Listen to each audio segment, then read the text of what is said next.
বাংলাদেশের রাজনীতির আলোচিত নাম বেগম খালেদা জিয়া বর্তমানে গুরুতর অসুস্থ অবস্থায় রাজধানীর এভার কেয়ার হাসপাতালের নিবিড় পরিচর্যায় চিকিৎসাধীন রয়েছেন। দেশ জুড়ে এ নিয়ে চলছে দোয়া মাহফিল আর মানবিক সমর্থনের ঢেউ। এই মুহূর্তে দোয়ার এ তালিকায় বাদ যাননি শোবিজের জনপ্রিয় তারকারাও। সোমবার অভিনেতা ওমর সানি সামাজিক যোগাযোগ মাধ্যমে একটি পোস্টে লিখেছেন, দেশনেত্রী ম্যাডাম খালেদা জিয়া এখন লাইফ সাপোর্টে আছেন। একজন অসুস্থ মানুষের জন্য দোয়া করা আমাদের ঈমানের অংশ এবং আমাদের নবীজি বলেছেন, আপোষহীন এই নেত্রীর সুস্থতা কামনা করছি।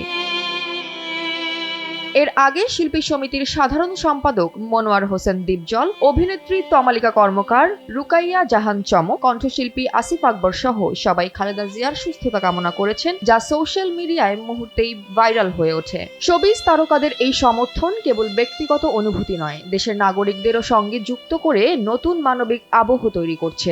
রাজনীতি, দলমত বা ধর্ম নির্বিশেষে একজন মানুষের সুস্থতার জন্য মানুষ এক হয়ে দোয়া করছে। ওমর সানির এই আবেগঘন বার্তা সেই মানবিক স্পন্দনকেই যেন ফুটিয়ে তোলে। এই দোয়া ও সমর্থনের ঢেউ এখন শুধু শোবিজ বা রাজনৈতিক নেতাদের মধ্যেই সীমাবদ্ধ নয়, বরং পুরো দেশের মানুষের হৃদয়ে ছড়িয়ে পড়েছে। প্রত্যেকে আশা করছেন বেগম খালেদা জিয়া দ্রুত সুস্থ হয়ে ফিরে আসবেন, আর এই মানবিক ঐক্য সেই আস্থার প্রতীক হিসেবে ইতিহাস হয়ে থেকে যাবে। জয়া হাসান, এনপিবি।